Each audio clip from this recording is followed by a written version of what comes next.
उत्तर प्रदेश के हिंदूवादी नेता कमलेश तिवारी की हत्या के बाद पूरे उत्तर प्रदेश में सनसनी फैली हुई है। सूबे का सियासी पारा भी चढ़ा हुआ है। इसी बीच यूपी के सीएम योगी आदित्यनाथ ने कमलेश तिवारी के परिजनों से रविवार को मुलाकात की, लेकिन कमलेश तिवारी की मां इस मुलाकात से खुश नजर नहीं आ रही है। आधिकारिक सूत्रों की माने तो मुख्यमंत्री ने पीड़ित परिवार को मदद का आश्वासन तो दिया ही, साथ ही ये भी भरोसा दिया कि सरकार इस मामले की गंभीरता और गहराई से जांच करा रही है और गुनहगारों को कतई बख्शा नहीं जाएगा। लेकिन सीएम के इस आश्वासन के बाद भी तिवारी की मां कुसुमा खुश नजर नहीं आ रही है। उन्होंने सीएम से मुलाकात पर असंतोष जताते हुए कहा कि पुलिस के दबाव की वजह से वे मजबूरन सीएम से मिलने गई थी। हम उनसे आग्रह करेंगे कि हमका मिले के खेल इच्छा है, उनसे पूछिए कि उनका कसूर कहाँ रहा है, काहे सुरक्षा हटाई के, काहे तेरे मिस कसल बाबा, तो कहे नमियान नहीं। आज हम लोगन के समाज में 13 दिन कहूँ निकला नहीं जात, लेकिन उनका आदेश रहा, इतने पुलिस वाले मेरे पीछे पड़े रहे कि चलो तुमका बुलाए हैं तो हमका जाना पड़ा मजबूरी। हमारी इच्छा के मुताबिक ना उनका हाव रहा न भाव। अगर संतुष्ट किया होता तो क्रोध क्यों उगलता कि हम खुद स्वयं तलवार उठाएंगे अगर हमको इंसाफ नहीं है। दरअसल कमलेश तिवारी का भी एक वीडियो सोशल मीडिया पर जमकर वायरल हो रहा है, जिसमें वे सीएम योगी और पीएम मोदी को सवालों के कटघरे में खड़ा कर रहे हैं। 30 साल पूरे जवानी के हमने जेल, लाठी खाना, आंदोलन करना, हिंदुओं को जगाना, और फिर भी भाजपा आईटी सेल, भाजपा के लोग, संघ के लोग मुझे कांग्रेसी कहते।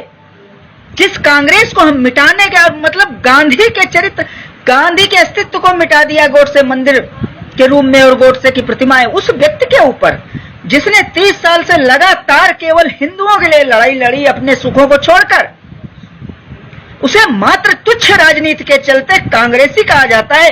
पीड़ा होती है इस दिल के अंदर। मुझे इतनी पीड़ा मुसलमान जब गाली देता नहीं होती, जब कोई हिंदू राजनीतिक व्यवस्था के चलते और भाजपा के एजेंट बन के मुझे कांग्रेसी कहता, तब मेरा दिल छलनी हो जाता है। दिल छलनी हो जाता है। मैं अपनी जिंदगी दांव पे लगा चुका हूं, अपने परिवार की लगा चुका हूं। हमें विश्वास में तो ले, लेकिन आप काम उल्टा करते हो। जिस सपा सरकार ने मुझे सुरक्षा दे रखी थी 12-12, 13-13 पुलिस वाले लोग, आपने क्या किया? सारी सुरक्षा हटा दी, एक गनर रखा। इससे तो यही सिद्ध होता है कि जब इस देश का मुसलमान मुझे जान से मारना चाहता तो आप उस षड्यंत्र के हिस्सेदार बन गए। आप चाहते हो कि मेरी हत्या हो जाए। आखिर क्यों? हिंदुओं समझिए, ये कट सत्य है। आखिर क्यों किया योगी और मोदी सरकार ने ऐसा मेरे साथ?